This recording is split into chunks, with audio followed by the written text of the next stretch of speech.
Hello, good morning. My name is Samuel Babar. Today we are going to talk about shock. So, what generally is shock? Well, our body organs and tissues are supplied with enough amount of oxygen and nutrients through blood supplies. And these oxygenation and nutrients are very actually important in cellular function. So, what happens when oxygen is not delivered to the cells? Yes, our cell will continue to metabolize without oxygen.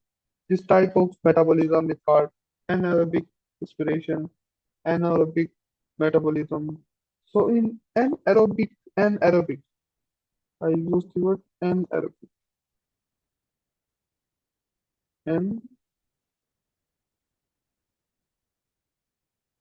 anaerobic,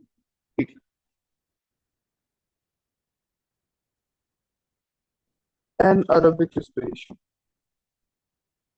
without oxygen. So this type of respiration, when happens, this type of respiration causes production of lactic acid,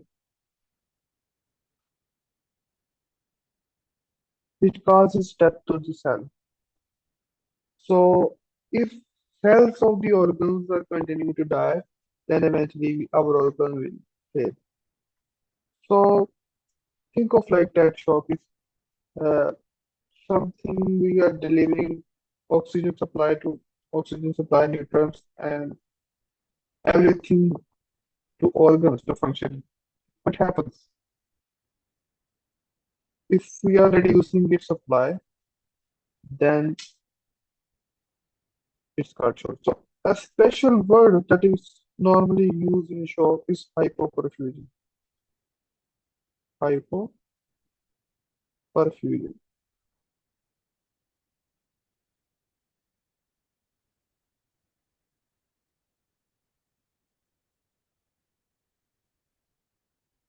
So hypoperfusion, what is hypoperfusion? It means that our cells are not getting enough blood supply. They are hyperperfused. So this is cardio. So let's continue with our first slide, which is shock. So shock is physiological state that arises by significant reduction in tissue perfusion, which results in decreased oxygen delivery and insufficient removal of cellular metabolic result resulting in tissue injury. So tissue injury is happening here because our body is not supplying, our blood vessels are not supplying enough oxygen to cells, and the metabolic waste that are producing are not removed. So cellular injury occurs. So syndrome characterized by decreased perfusion is the same thing at all. So imbalance of oxygen and nutrient supply and demand occurs. This is called shock.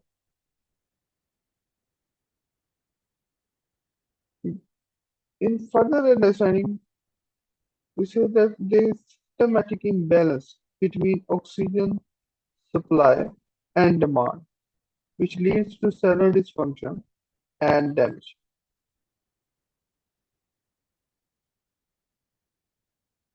So let's talk about physiological responses to shock. What happens after shock? How our body continue to respond? How our body normally reacts or abnormally reacts? Or how our body reacts to shock? So see, after hypoperfusion, our hypoxia occurs. Hypoxia means reduction in supply of oxygen to the organs.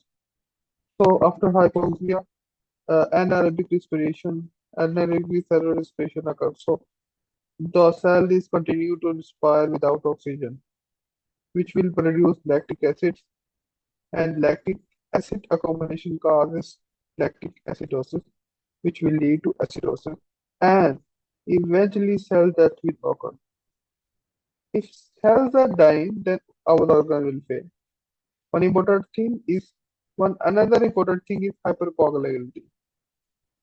which is increased viscosity and burst. So when we are losing blood volume, our blood thickness is continuing to increase. So let's suppose we our patient is getting diarrhea and vomiting. So the fluid is moving out of our blood. So when blood volume is reduced, our fluid is reduced, the resultant blood will thicken. Also, a mass level of inflammatory response also occurs with the shock. This happens in septic shock. So there are three important stages of shock. Stage 1, which is compensated, stage 2, which is progressive, and stage 3.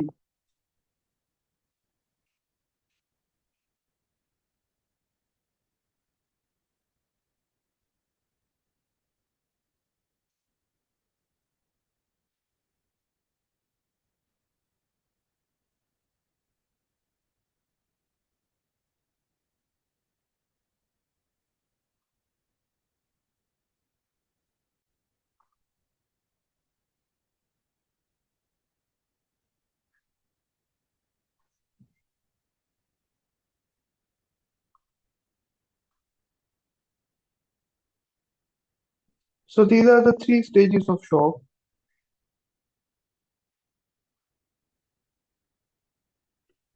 First stage is stage 1, compensated, stage 2, and stage 3. In the first, let's get general overview what the stock stages are. The first stage, which is actually compensated, this is the stage in which our body is trying to compensate for the changes that happened due to shock. So, body is trying to compensate with some compensatory mechanism to increase fluid volume, actually, to increase cardiac contractility. Body is trying to raise blood pressure to actually perfuse organ properly, which are now hypoperfused. So body is trying to compensate in stage 1. Normally we say body will fight for this change. And the second stage is progressive. When body continue to fight, body continue to respond with compensatory mechanism and unable to cope the body requirements, unable to cope the cell requirements, then our tissue and organ will fail. And if this damage progress further, it will lead to decompensated or irreversible stage. So these are the three stages. The first stage, memory here is body fight shock. So the body recognizes decreased blood flow and activates compensatory mechanism to maintain blood pressure and organ perfusion. Yes, the heart rate will increase and the blood vessels are constrict. The respiratory rate rises. Why respiratory rate is rising here? Because uh, our body will think that oxygen supply is reduced in body now. We have to get more oxygen in. So in response to that oxygen, to raise oxygen supply, our respiration rate increases. Blood pressure in this stage, blood pressure and vital appears to be normal, but patient is anxious or restless or somewhat having cool and pale skin. So memory tip here is body fight shock. If body unable to fight shock, then stage 2 and stage 3 of shock will occur. This is the normal flow chart. You can see that initial result is the lead to tissue hyperperfusion, oxygen hyperperfusion, so body compensatory homeostatic response is activated, in which sympathetic system activated and respiratory rate oxygen saturation activated, and eventually restoration of tissue perfusion occurs. So in stage 2, sorry, body starts failing. So compensation is no longer sufficient to maintain adequate perfusion because blood pressure began to fall, tachycardia worsen, and oxygen delivery to tissue decreases. So the patient may develop confusion, decreased urine output, weak pulses, and metabolic acidosis due to tissue hypoxia. So these are the happenings that occurs if body can't compensate the normal or can't compensate the hyperperfusion. So blood pressure continued to fall, oxygen delivery to the tissue continued to decrease, patient will go in confusion, and urine output decrease because blood supply to kidneys is also reduced. So weak pulses occurs, it will lead to metabolic acidosis and tissue hypoxia eventually. In the progressive stage, you can see this pathophysiology of shock progressive stage. See the flow diagram. See, the decreased cardiac output causes hypoperfusion of tissue and anaerobic respiration started, lactic acid produced, cell production ceased, membrane became more permeable, and all these impairment occur will cause cell death. Stage 3 is also called irreversible stage or refractory stage because after organ failure, the organ failure is permanent. So severe tissue hypoxia leads to widespread organ damage and can't be reversed even with treatment. So profound hypotension means severe hypertension occurs, severe acidosis occurs, and our organ continue to fail. So what is hypovolemic shock?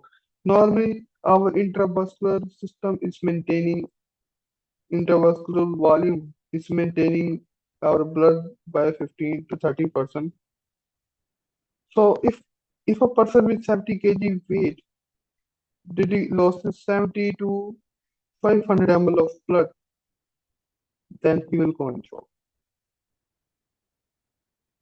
So hypovolemic shock is the result of inadequate circulating blood volume. The extracellular body fluid is found in one of the two compartments. So there are two compartments, intravascular or interstitial. Intravascular are when something is inside the blood vessels, or interstitial when something is surrounding tissue. So intravascular volume here is very important because intravascular volume is maintaining this state of shock because if intravascular volume reduces, the blood supply to tissue reduces and shock will happen. So these are the things which are making the blood volume, plasma, RBCs, platelets, and WBCs. So hemorrhage or any kind of plasma loss or redistribution of extracellular volume means our volume from intravascular spaces is shifting to a third species.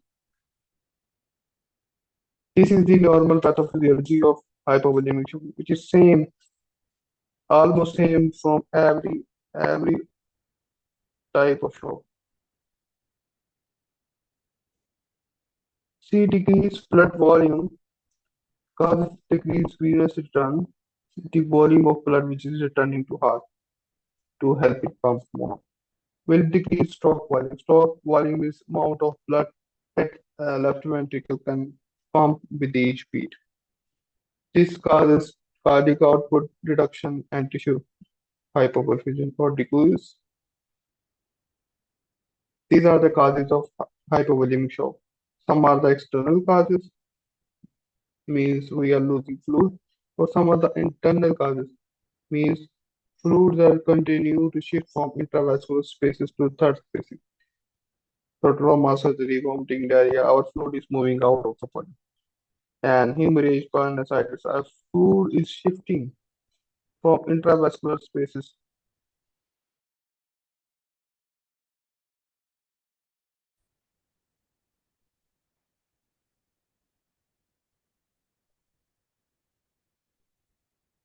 Hello, I'm back. Okay. So these are the causes of hypovolemic shock actually. There are two types of causes for this fact. Some are called external causes and some are called internal causes. So I want to explain two different terminologies here, two different types of hypovolemic shock. That is absolute hypovolemia and diuretic hypovolemia. So if the fluid is moving out of the body and The resultant hypovolemia is called absolute hypovolemia. But if fluid is not moving out, but instead it is shifting from our blood vessels to interstitial spaces or third spacing, it is called relative hypovolemia. So, see, these are the causes of hypovolemia of blood, whether external or internal. Both can lead to, both have ability to lead hypovolemia. So, see, hypovolemia has two types, absolute hypovolemia and relative hypovolemia. Absolute hypovolemia, loss of intravascular fluid volume out of the body. Yes, body fluid is moving out of the body. It can be hemorrhage, it can be GI loss from vomiting or diarrhea. It can be fistula drainage or diabetes insipidus. This is also form of a disease where water content is moving out of the body. In hyperglycemia, glucose content in the blood increases, which can also lead to hypovolemia and diuresis, loss of blood volume through diuresis, increased production of urine. And the relative hypovolemia is opposite of it. Fluid is not moving out of the body, but fluid is moving in extravascular spaces, interstitial spaces, or third spacing. So see see the pathophysiology of hypovolemic shown in the. So whether it be relative hypovolemia or absolute hypovolemia, it will cause circulatory volume reduction, which will reduce venous return and then stroke volume, and then cardiac output will also be reduced, due to which oxygen supply to our cells will be reduced. And these all cascade of events are leading to reduced tissue perfusion or hyperperfusion and impaired cellular metabolism occurrence as a result. So clinical manifestations are very important. If you can remember the pathophysiology of shock, then you can easily sort out the clinical manifestation, the sign and symptoms of this pathological state. For example, anxiety, yes, patient is anxious, tachycardia because heart is trying to compensate, tachycardia is increased heart rate. If heart rate is more than 100 beats per minute, it's called tachycardia. And if respiration is more than 20, it's called tachycardia. So yes, these are the compensatory mechanisms in which we present as a clinical manifestation. Increase CO2. Yes, CO2 will increase because our body is not taking away enough carbon dioxide out of the body.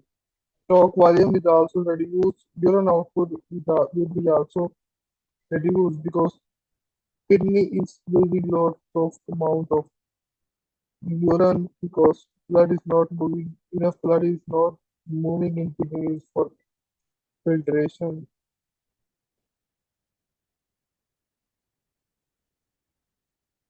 So if we lose blood less than 30%, we can replace the polythene fluid volume. What are the medical management? Medical management will be named this spotty volume. We are getting fluid and blood replacements. We are giving large IVSS or central venous SS.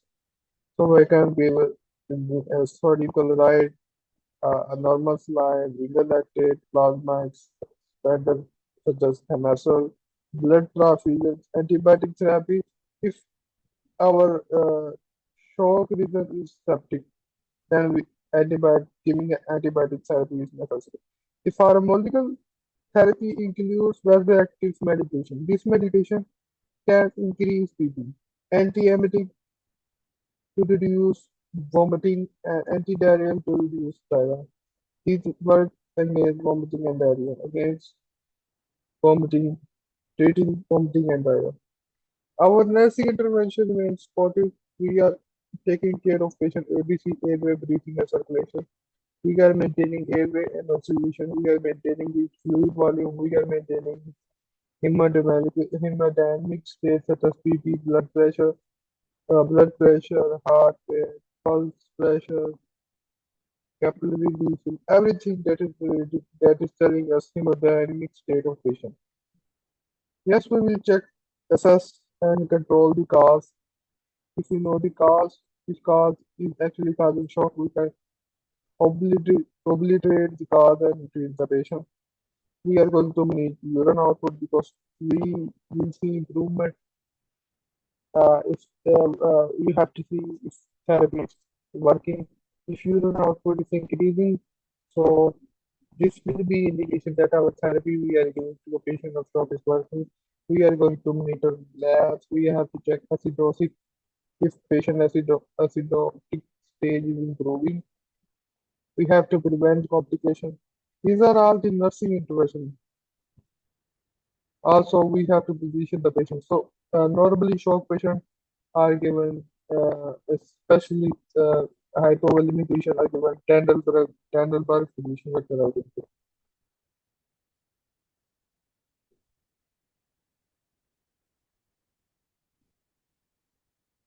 Tendel,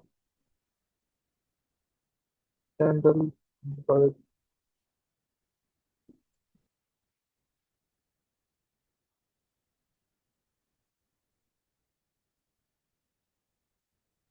Okay. This is the position where at the side of the patient is raised. This is the position where at the side of the patient is lower down and the foot side of the patient is raised. This is the gender position. It's very important position in shock because we want more blood supply in brain so that the brain can't damage. We are doing it to save our brain actually. So multiple organ dysfunction syndrome is when multiple organs are damaged due to loss of blood supply. It's called multiple organ dysfunction syndrome. Whenever a word of syndrome, whenever you see the word of syndrome, it means there are multiple things in one place. So multiple organ dysfunction syndrome, the MOD or MODS means patient multiple organs has already damaged, and it is called MODs or multiple organ dysfunction. These are the organs. It can be pulmonary, it can be kidney, liver, heart, and neurologist. So now how NCLEX will test you. NCLEX has now converted in case studies. So you have to understand the background of a topic, background of a disease before solving the questionnaire, before solving the questions. So the case scenario is Mr. William Jack, a 35-year-old male, is admitted to emergency department after a motor vehicle accident. He sustained a deep respiration to his right thigh and experienced significant blood loss. There are two important keywords. He sustained a deep laceration and experienced significant blood loss. So it means patient will go into hypovolemic shock.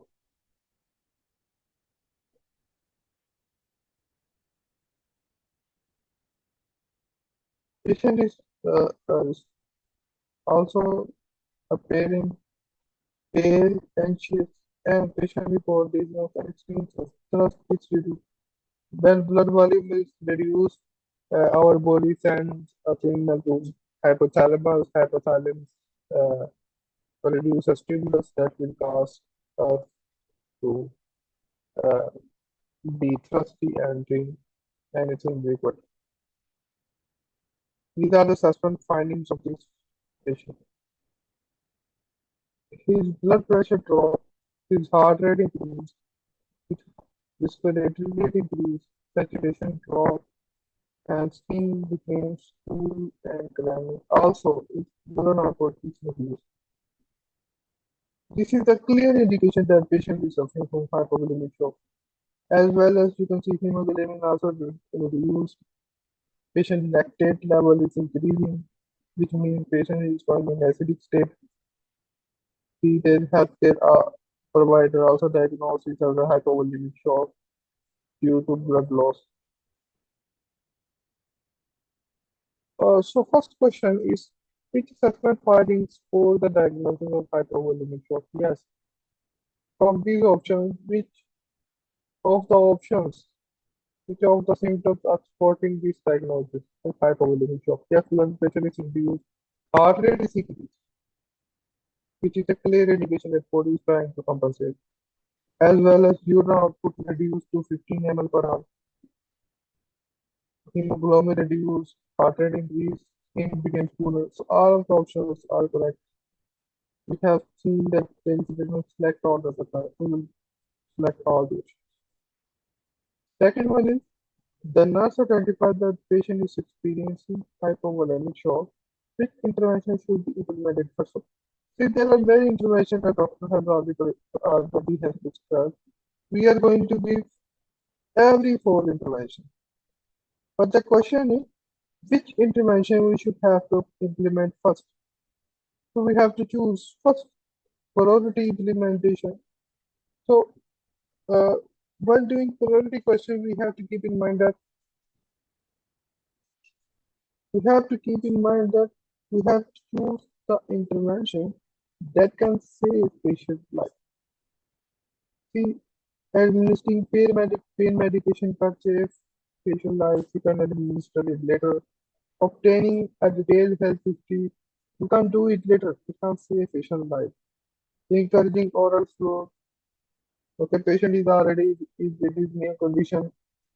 Might be he might be in some subconscious or unconscious state. So encouraging food is also not a correct option. So initiating large scale, but if we initiate large volumes and begin food recitation first. So this one becomes our priority intervention because this intervention is going to save patient life.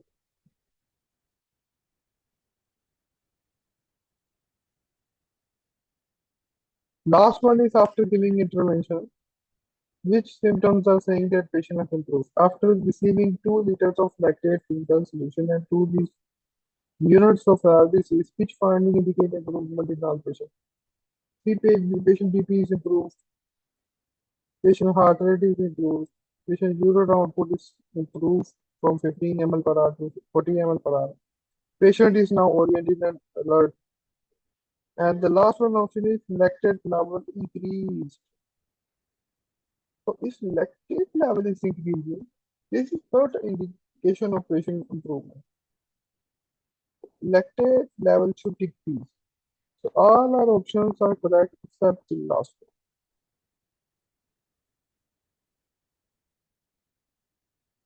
one. Thank you.